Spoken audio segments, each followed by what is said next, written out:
In today's video, I will be forming the African Union as Cote d'Ivoire for my A to Z series in Rising Nations.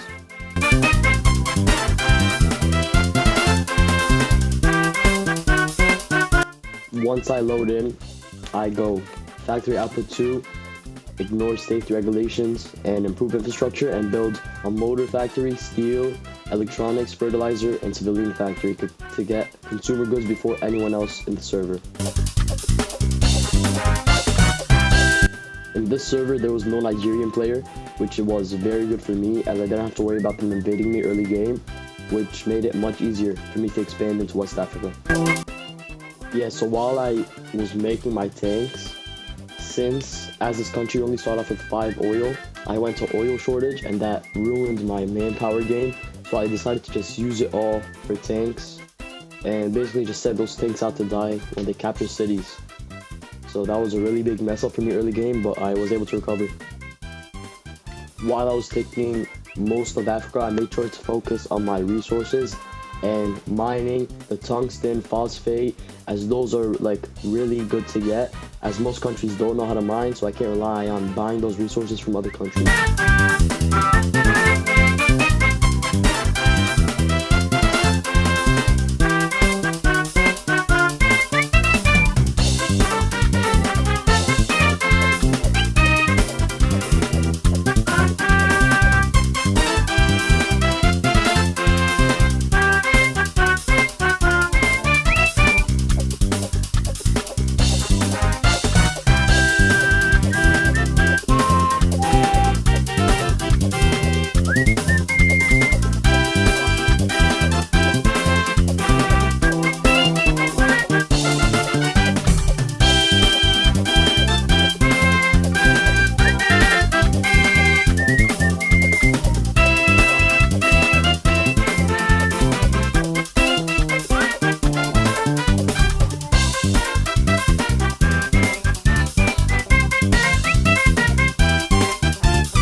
war started, I made sure to match my moving speed of all my troops, and then move my infantry away once he used his navy to attack mine. I had navy tech, so my navy did end up winning, but he kept making artillery, so I had to find ways to move around and make sure that my infantry can land safely.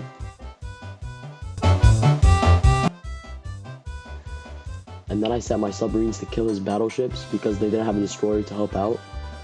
And I knew that if I won this battle, I would be able to land on his lane safely.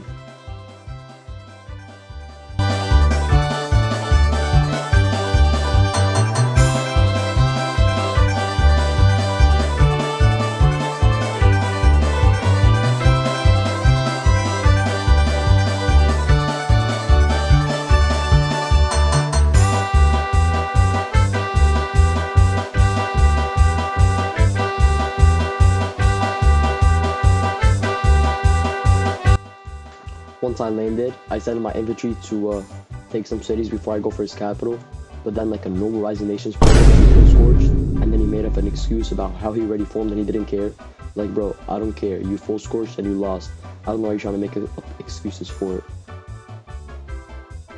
I then retreated my troops that were in Brazil and started to gather up all my troops to kill his troops and start winter specializing them so I could go for Denmark.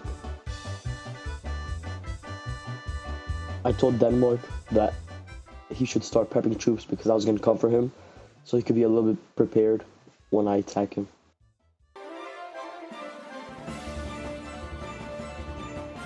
Denmark did have a navy, but mine was much bigger than his, so I was able to land pretty easily. And then once I took his capital, and I kept pushing further into his land, he said that he would stay if I white pieced him, so I did white piece him. And then I started focusing on Egypt, Sudan, and Ethiopia.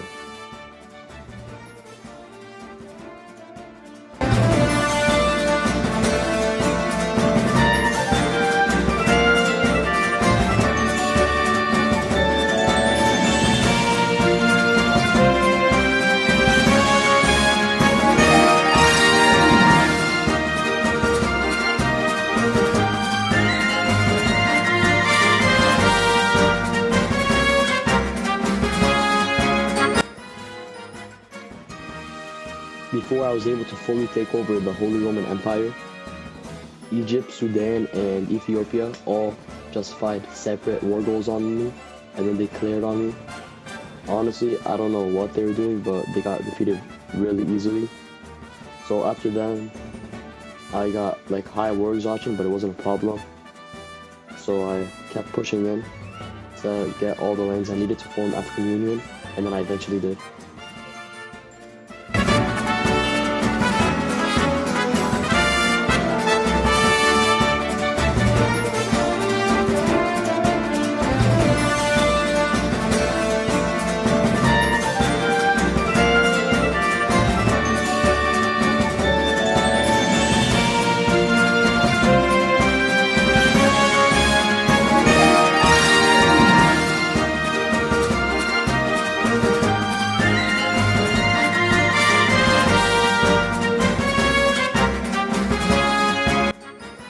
Thank you guys for watching, and make sure to tell me if this type of video is good where I like mix it between the time lapse and me speaking, or if I should just like go fully speaking or fully time lapse.